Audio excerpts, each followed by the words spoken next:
Et bonsoir à toutes et à tous. Bonsoir. Vidéo nouvelle, j'avais pas posté depuis une semaine, hein. Bon, beaucoup de travail, voilà. Et puis, j'attendais que les événements passent tout simplement parce que c'est passé pas grand chose, donc je ne voyais pas pour sur l'OM, voilà. Donc déjà dans un premier temps, c'est à partir de la semaine prochaine, je ferai quelques vidéos sur l'Euro, puisque même si c'est une chaîne 100% web, bon, il va quand même y avoir une interlude là, de quelques temps où on va pouvoir parler un peu football, alors des équipes nationales, voilà, ça va faire un peu de bien aussi, et ça va nous permettre, et ça va vous permettre aussi à vous et à tout le monde de pouvoir décrocher un peu avec tout ce qui s'est passé ces derniers mois. Et peut-être que des belles choses arriveront entre temps, comme on s'y attendra pas. Euh, voilà, ça c'est le premier point. Donc là, par contre, hein, je vais parler vite fait voilà, de la descente de ma courte. Alors rappelez-vous, je vais revenir à quelques semaines en arrière, peut-être il y a quasiment un mois et demi en arrière, rappelez-vous. J'avais fait une toute petite vidéo où j'avais dit, bon, mais on sera un peu plus quand ma courte forcément descendra. Alors forcément, que ça, il y a des choses qui n'allaient pas être annoncées ou pas. Lors de la présentation du maillot ou lors des matchs C8 ou d'autres événements. Donc forcément, c'est quand ma courte allait descendre et qu'on allait apprendre des choses ou pas, comme j'avais dit lors de ma dernière vidéo, peut-être pas obligé de communiquer dans l'immédiat, selon, voilà.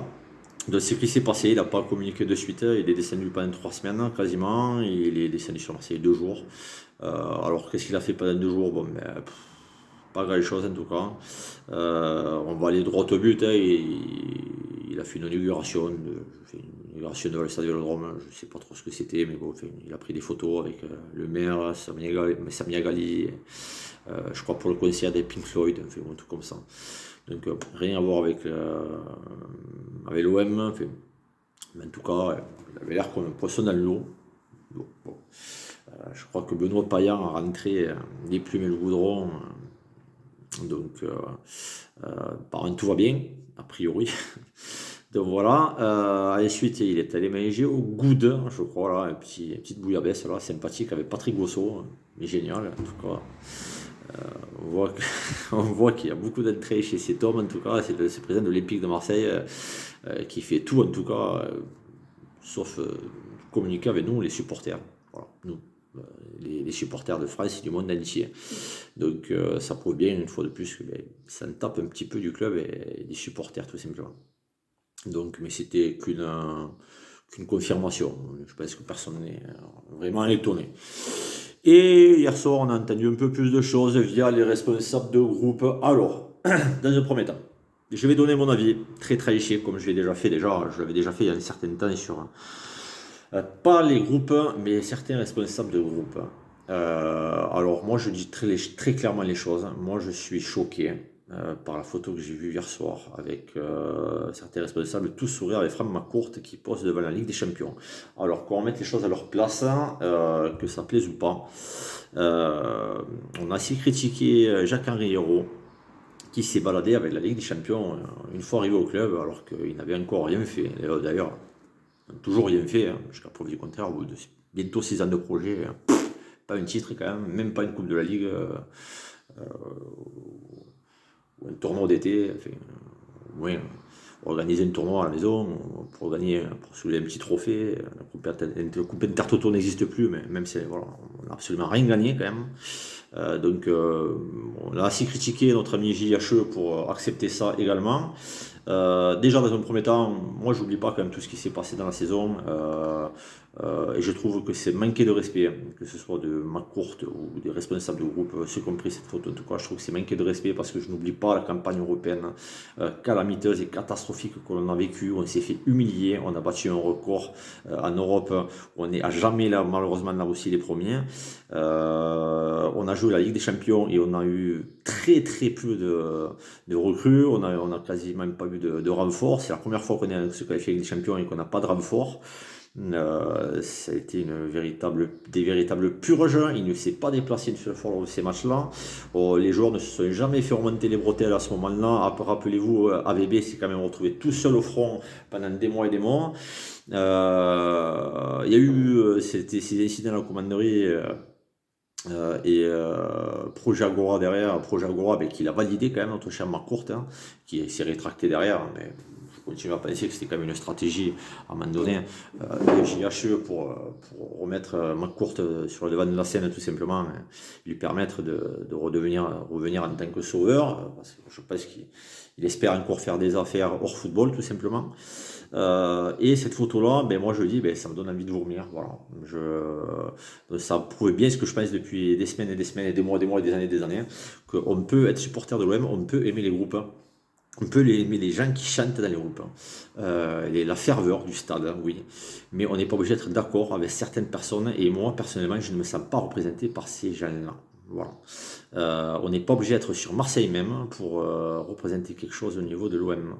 J'estime qu'il y a des supporters ici, il y a des supporters outre-mer, il y a des supporters aux États-Unis, il y a des supporters en France, en Europe, partout. Et ceux-là sont aussi respectables très clairement que ces personnes-là qui ont certains privilèges et qui ont très clairement prouvé une fois de plus que ce qui les arrange, eh bien, c'est certains de leurs privilèges. Voilà. Et non pas que le club soit en bon état de marche. Voilà.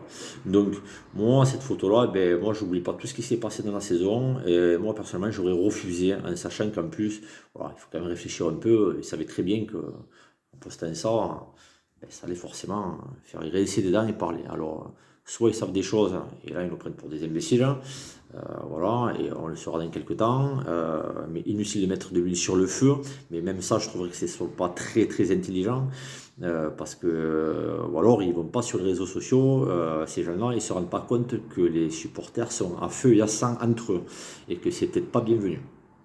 Voilà, donc voilà, moi je ne me ressens pas représenté par ces gens-là. Voilà, donc tous les gens, vous pouvez donner votre avis, hein, d'accord ou pas, tous les gens qui sont de mon avis ou pas, ben, manifestez-vous. Voilà, mais moi je dis les choses comme je les pense et je pense que je ne suis pas le seul. Donc voilà, inutile de pleurer, de faire une réunion.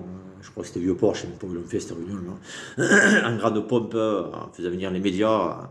Benoît Payan, pareil, qui est dehors, voilà, de dire, voilà, avec les plumes et le goudron, je pense que tout le monde les a bien rangés. Pour quels intérêts on n'en sait rien. Mais nous, en tout cas, ce que je ne conçois pas, c'est ça. Voilà, je ne comprends pas.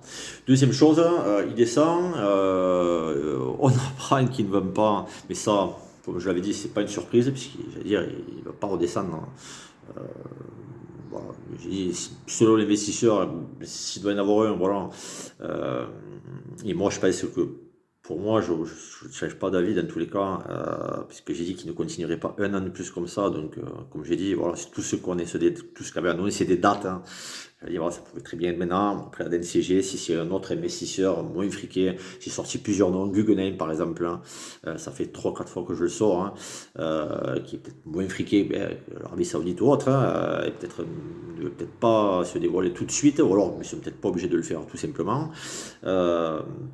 Pour pas faire monter les tarifs transferts et tout ce qu'on veut, peut-être peuvent être très bien annoncés plus tard dans la saison, donc c'est une possibilité. Mais il descend, il ne communique pas avec nous, les supporters comme vous et moi, il communique avec les responsables de groupe. Alors il y a eu une réunion il n'y a pas très longtemps, là il déjeune avec eux, alors j'ai l'impression qu'on est content, tout le monde mange un peu au râtelier, et nous les supporters, là, on va dire les vrais, eh ben, parce que nous j'ai l'impression qu'on est considérés, les supporters qui ne sont pas sur Marseille même, j'ai l'impression qu'on est considérés un peu comme des secondaires, des supporters de second couteau. Et nous, on ne communique pas avec nous. Voilà, juste un petit truc sur RMC vite fait pour dire je veux gagner la Ligue des Champions et c'est des fake news. Et c'est tout. Mais le projet, on ne le connaît pas. Voilà. On ne connaît absolument rien du projet, mais tout simplement parce que je pense que ben, soit il y a vraiment de l'argent free qui va rentrer plus tard, soit, eh ben, comme je l'avais déjà dit il y a très longtemps, et c'est toujours une hypothèse que j'ai émise, mais soit il n'y a rien et qu'il compte sur Sampaoli, le côté hispanique un peu à la Bielsa, et sur un peu de jeu pour satisfaire un petit peu tout le monde, quitte à ce qu'il n'y ait rien au bout, mais pour donner un peu de manger un peu à tout le monde, là, vous avez eu quelques émotions, et ça suffit le temps de se débarrasser du club. Donc, nous ne savons pas. Je trouve ça, voilà, je trouve sa communication hyper irrespectueuse. Et voilà, cette photo à la Coupe d'Europe, encore une fois, mais moi j'aime pas. Désolé messieurs, voilà, vous n'avez rien fait. 6 ans, on n'a pas gagné un trophée, rien du tout. Que dalle, même Lille qui a fait descendre en Ligue 2 il n'y a pas longtemps, eh ben, ils sont allés chercher un titre cette année. Le bilan de Marcourt, eh ben, c'est une finale de Ligue Europa. Et c'est au bout de 5 ans, ben, c'est une finale du repas, ouais, c'est une qualification Ligue des Champions mais qui n'a servi à rien. Et après, c'est 2 parcours en Coupe d'Europe totalement catastrophiques. Et c'est au bout de 5 ans de projet, n'oublions pas quand même que nous sommes retrouvés cette saison, en fin de saison, quasiment avec des trentenaires en bout de carrière. On s'est retrouvé avec des Nagatomo sur le terrain. On s'est retrouvé avec, à un moment donné, avec 3 entraîneurs lors de la 5e saison, avec Nasser Largué, responsable du centre entraîneur, avec des joueurs de 19 ans qui n'ont même pas joué 4 matchs au Brésil. Donc il n'y a qu'à voir la gueule de l'équipe cette saison pour comprendre que son projet, je pense qu'il peut se le garder. Moi, j'y crois pas en tout cas. Voilà. Moi, je n'y crois pas. Même si on fait signer Gerson 30 millions, quelque chose me dit que lui, tout seul, en tout cas, je persiste à dire, tout seul, non, il fera rien. Par contre, voilà, on verra. Ne vous mettez pas martel à la tête. Si des choses doivent arriver, ce sera plus tard, comme je l'avais dit. Et donc, maintenant, cool de toutes les manières, voilà. Maintenant, c'est à quoi s'entendre. Voilà. Regardez les choses d'une façon relativement reculée. Les transferts également, voilà, on va parler vite fait des transferts aussi. Hein, beaucoup de noms sortent. Alors, comme je l'avais dit il y a quelques temps aussi, rappelez-vous, attention à ce qu'on ne sorte pas des noms sur le dos de l'OM pour faire monter les enchères, pour les histoires d'agents aussi. On sait que l'OM peut permettre à d'autres clubs de se réveiller. Maintenant, c'est vrai qu'on a beaucoup de transferts à faire. Donc je doute quand même qu'on ne fasse que des transferts à 30 millions. Alors il est possible qu'on ait mis beaucoup d'argent sur Gerson et que derrière, il y ait peut-être 1 ou 2 joueurs de plus de valeur. Et puis peut-être que derrière on fera avec pas grand chose aussi. Hein. Mais bon, déjà qu'on ait signé 30 millions de Gerson, on entend des rumeurs qui sont quand même des joueurs plutôt chers. Mais ça reste que des rumeurs pour l'instant. Donc, on verra bien comment ça va se passer. Mais je pense que les choses, de toutes les manières, même s'il y a beaucoup de joueurs à signer, ça risque d'être à l'arrêt un petit moment, avec les années en principe et c'est quand même relativement compliqué pour nous, parce qu'il y a des années comme ça où il y a les Euros au Coupe du Monde, en principe, les choses bougent plus tard, en tout cas avec les joueurs européens. Donc oui, pas impossible qu'on fasse signer peut-être quelques joueurs sud-américains dans les médias. Bon, mais Gerson c'est fait, Almada apparemment dit que c'est compliqué, mais en fait, la vérité, voilà, c'est pas trop. On voit beaucoup de noms. Coutinho, moi perso, j'y crois pas du tout. Mais bon, pourquoi pas, hein. Enfin, moi, je le souhaite en tout cas. Mais il est clairement évident que si demain tu fais Coutinho, bon, là, il n'y a plus de questions à se poser. Hein. Il y aura de l'argent. Maintenant, c'est sûr qu'on te sort qu'on n'est pas capable de signer l'euro là à 12 millions. On va te chercher Gerson à 30, alors qu'on a déjà Camara qu'il faut faire prolonger, mais qui n'est toujours pas parti. Enfin, on entend un peu de tout. Donc c'est pour ça que je trouve que faire passer les messages via les responsables de groupe, je trouve ça pas très malin, parce que finalement on apprend qu'il n'y a pas assez d'argent pour Lirola et que c'est difficile pour Almada, mais on l'apprend par les responsables de groupe. Mais qu'est-ce que c'est cette communication en bois? Mais qu'est-ce que c'est que cette communication en bois? Mais j'ai jamais vu un investisseur comme ça, moi. Alors soit évidemment il s'en tape parce qu'il sait que c'est fini, et il fait du violon parce que ça s'est déjà vu évidemment, et il fait du pipeau, soit on est reparti pour 5 ans il faut le dire, c'est mort, voilà, c'est cuit. Il faut dire la chose comme ça. Ça veut dire que on va faire 4, 5, 6 comme on fait ces dernières saisons. Le projet McCourt, c'est 4, 5, 6, ça, c'est pas autre chose malheureusement. Donc pas fan du tout de cette communication, mais ça ne m'étonne pas. Pas investi dans le club pour un centime, même il peut prendre des photos, les deux soleils, tout ce qu'on veut. Je n'oublie pas comment ça s'est terminé aux Dodgers, n'oublions pas ça, jamais. N'oublions pas comment ça s'est terminé aux Dodgers. C'est un homme d'affaires qui veut faire une très grosse plus-value sur l'Olympique de Marseille et faire de l'immobilier. Il est venu pour ça et rien d'autre. Voilà. Et il y en a un qui a fait une erreur monumentale à mon avis, c'est Benoît Payan d'annoncer que le stade était en vente.